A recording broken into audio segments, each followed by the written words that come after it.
সেনা সদস্য মোহাম্মদ আশরাফুল আলম ইন্তেকাল করেছেন। ওনার জানাজায় উপস্থিত হয়েছেন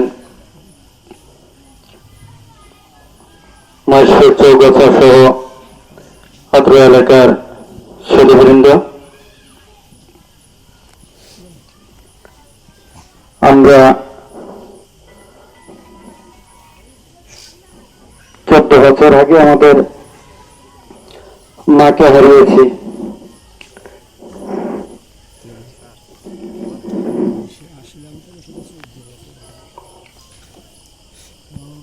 বাবা ছিলেন আমাদের মাঝে।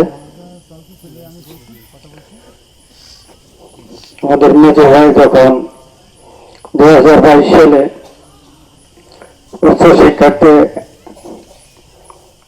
আমেরিকা গেলেন, তার 10 দিন পরেই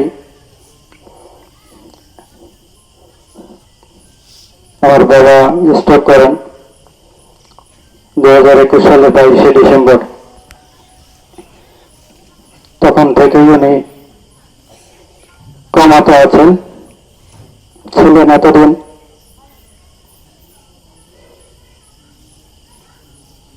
সন্তান হিসেবে আমরা সর্বোচ্চ চেষ্টাটা করেছি।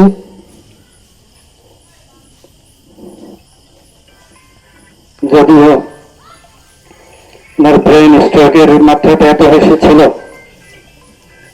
যে সেটা ডাক্তারদের সাথে কনসালটেশনের পর এর চেয়ে আর উন্নত কোনো চিকিৎসা দেওয়া সম্ভব নয়। সে কারণে আর আমরা ফার্দার কোনো স্টেপ নিতে পারি নাই। তবে দেশে থেকে যতদিন সুযোগ ছিল আমরা চেষ্টা করেছি আমাদের সাধ্যমতো, কিন্তু যেহেতু আল্লাহ রাব্বুল আলামিনের সিদ্ধান্ত হায়াত এবং মওত, আমরা চেষ্টা করতে পারি উনি নিয়ে যাবেন। তো সে কারণে আমরা আমার বাবাকে ফেরাতে পারিনি। অনেকদিন ধরেই বেশ খারাপ অবস্থায় ছিল। গত 1 সপ্তাহ ধরে অবস্থাটা বেশি খারাপ হয়। সিএমএইচে ছিল। গত সপ্তাহে আমি ঢাকাতে এসেছি, দেখে গেলাম, একটু ভালোর দিকে মনে হলো। যেহেতু 3 বছর ধরে আছে এভাবে, এই জন্য আমরা মোটামুটি মেন্টালি প্রিপেয়ার ছিলাম যে আসলে যে কোনো মুহূর্তে যে কোনো কিছু হতে পারে। তবে যেহেতু 3 বছর এভাবেই আছে, মনে করছিলাম হয়তো আরো কিছুদিন থাকবেন। কিন্তু গত 2 দিন আগে বেশি খারাপ হলো এবং যখন খেসুনে উঠে গেল তখন আমরা আসলে সকল আশাই ছেড়ে দিয়েছি। যে গতকাল সন্ধ্যায় আমি ঢাকাতে আসলাম, ভাবছিলাম যে আজকে সকালে আমি আপনার ওখানে যখন যাওয়া রেডি হচ্ছি, ঠিক সেই মুহূর্তেই খবর পেলাম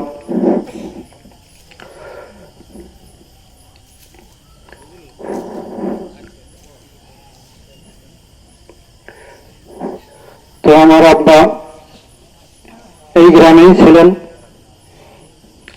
তো অনেক সময় কাটিয়েছেন। আমরা কর্মসূত্রে বিভিন্ন জায়গায় চলে যাওয়াতে আব্বা আবার গ্রামে ছিলেন আপনাদের সাথে অনেকদিন। তো আব্বার সাথে আপনাদের যেহেতু উনি স্ট্রোক করে বাকরুদ্ধ হয়ে গেছেন, আর কথা বলার শক্তি ছিল না, এই জন্য আমাদের আর সুযোগ হয়নি যে আপনাদের সাথে আমার বাবার আচরণ বা অন্য কোনো বিষয়ে কোনো দেনা আছে কিনা।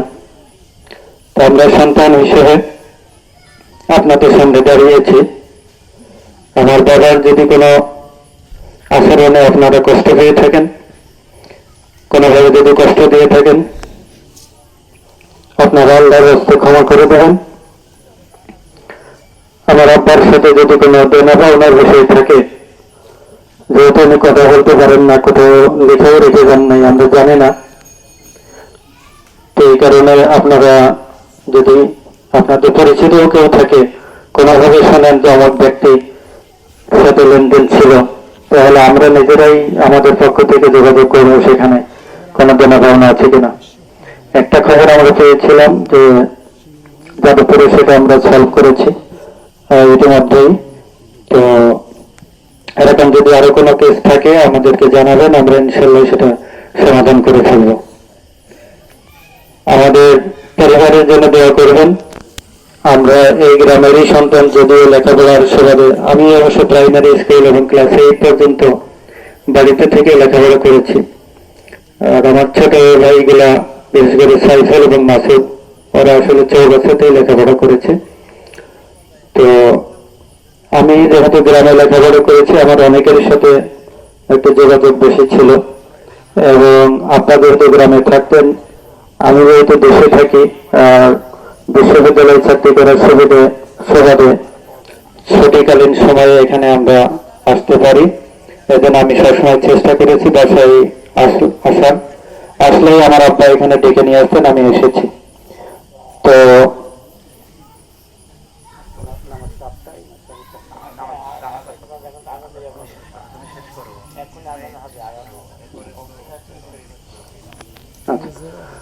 তো আপনারা দোয়া করবেন। আমরা আমাদের পরিবারের পক্ষ থেকে আপনাদের কাছে দোয়া চাই, আমরা সন্তান হিসেবে যাতে ভালো কাজ করে যেতে পারি। আমার আব্বার অনেক ইচ্ছা ছিল যে গ্রামের অসুবিধাগুলো দূর করার। আমাকেও বহুবার বলেছে, যেটা আমার ছোট ভাই বলেছে, যে রাজনৈতিক কারণে আমরা আসলে আমাদের পথ ধরে থাকলেও আমরা কোনো কাজ করতে পারিনি। তো যখন সুযোগ আসলো তখন আমার আব্বা আসলে আর বেঁচে নাই। তো আমরা চেষ্টা করব, নিয়মের মধ্যে থেকে চাইলেই সবকিছু করা যায় না। তো আমরা চেষ্টা করব আমার বাবার যে ইচ্ছা ছিল সেই ইচ্ছাগুলো পূরণ করার। আপনারা দোয়া করবেন আমাদের জন্য। আমার ছোট ভাইটা এখনো বিদেশে আছে, সে এখনো আসতে পারেনি, টিকিট তুলে হয়তো সে আসবে। তো সবার কাছে আমার পরিবারের পক্ষ থেকে দোয়া আছে। এবং এই জানাজায় আপনারা দূর দূরান্ত থেকে এসেছেন, তার জন্য আপনাদের প্রতি কৃতজ্ঞতা জানাই।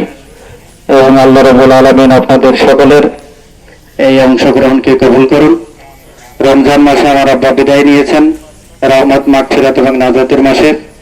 আমার আব্বা সকল দোষ ত্রুটি ক্ষমা করে আল্লাহ রাব্বুল আলামিন যেন ওনাকে জান্নাত নসিব করেন, সেই দোয়া চাই আপনাদের কাছে। আপনারা দোয়া করবেন, আল্লাহ আমাদের সকলের ইচ্ছাকে কবুল করুন। এই কথা বলে আমি আমার কথা শেষ করছি। আল্লাহ হাফেজ।